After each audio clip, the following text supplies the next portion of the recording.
I'm like many foreign guys who have married a Filipina and have seriously considered retiring to the Philippines when the time comes. There was in fact a time when I was 100% convinced that I would take my superannuation money that I get when I retire, along with my pension when I hit age 67, and go and retire full time in the Philippines.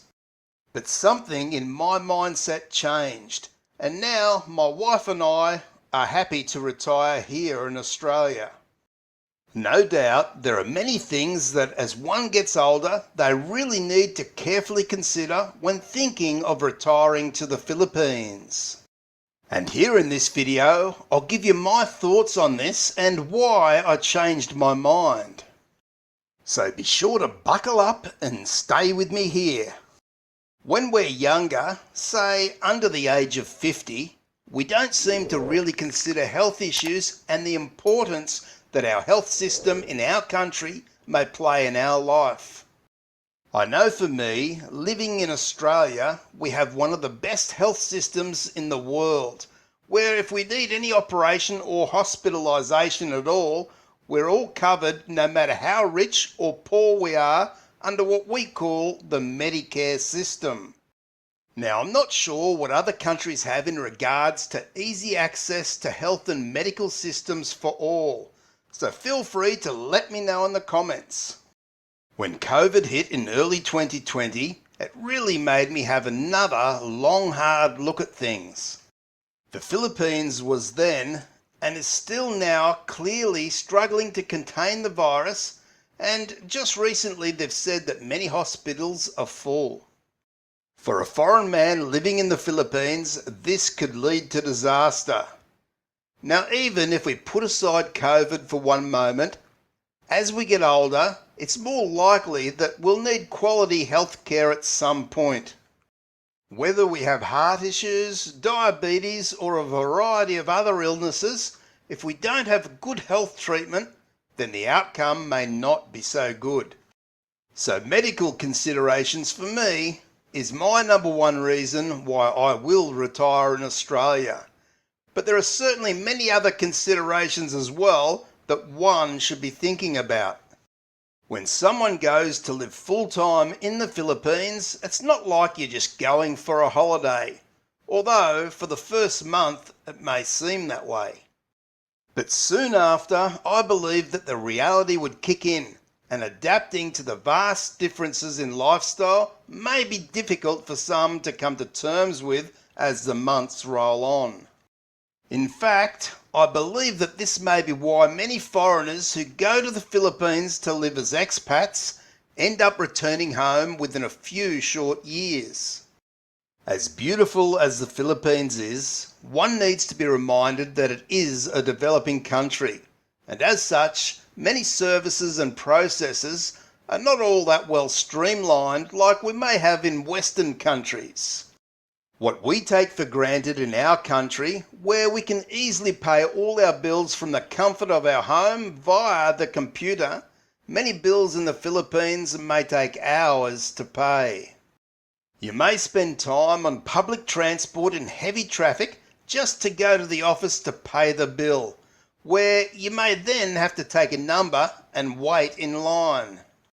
This can take some time all by itself, and in some cases when you're called up, they may tell you to go to the cashier, which can be on a different floor altogether, where you may wait for another hour or more. Just to pay a simple bill can take hours, and the same may be said for getting visas completed or sorting out other official documents.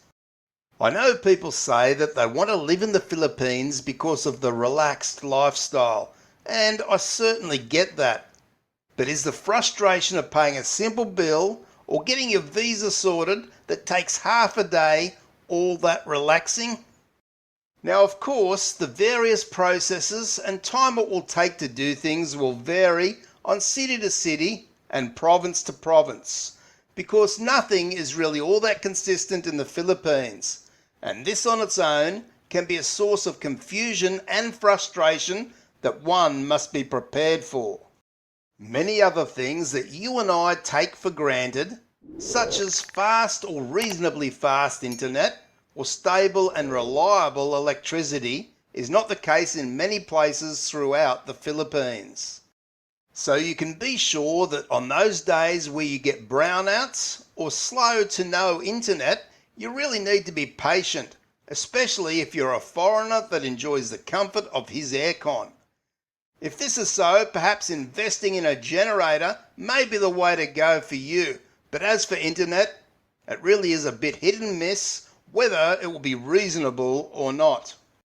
Of course, if one isn't worried about leaving the healthcare behind and can manage the internet and electricity issues along with the extended period of time just to get a simple bill paid, then the retired life in the Philippines may be suited to you.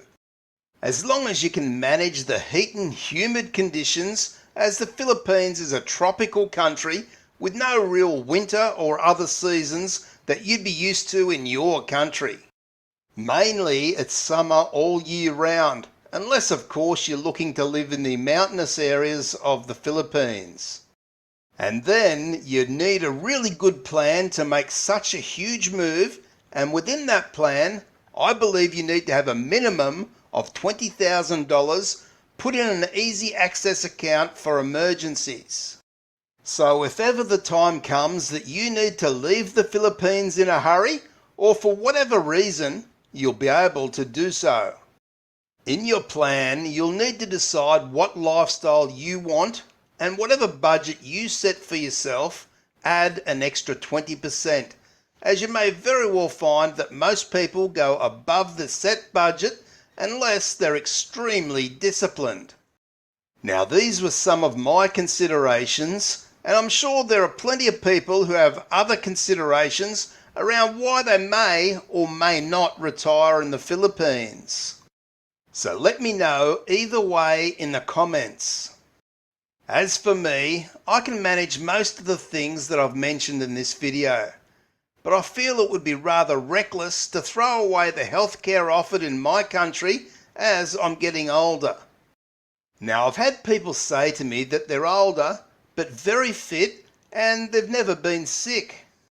Well, that may be all good and well, but I've also seen people who have been super healthy and they've had a heart attack as they got older.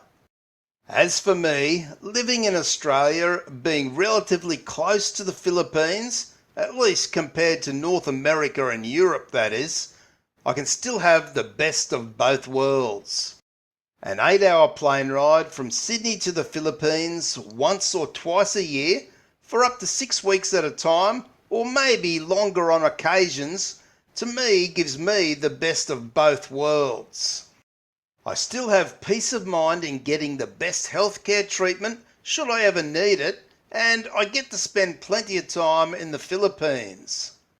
My wife and I get to maintain the comfortable lifestyle that we've been used to, although yes, it does cost us more here in this country. And I do get why some people who may have limited retirement money may go off to the Philippines because it will last longer than in their own country. For me, I wish I was able to go and live in the Philippines when I was much younger. Now that would have been one fantastic experience, as we often see with some of these young YouTube vloggers who are living in the Philippines. That age and at that time is certainly a great way to gain many new experiences that will surely stay with you for a lifetime. But in the end, all us older guys especially need to make an individual choice based on their own circumstances. And certainly it's nothing to take lightly, and one needs to give plenty of thought and to set a plan or two that will serve you well. And whatever you decide, I wish you well. Be sure to like, share and subscribe, and I'll see you in the next video.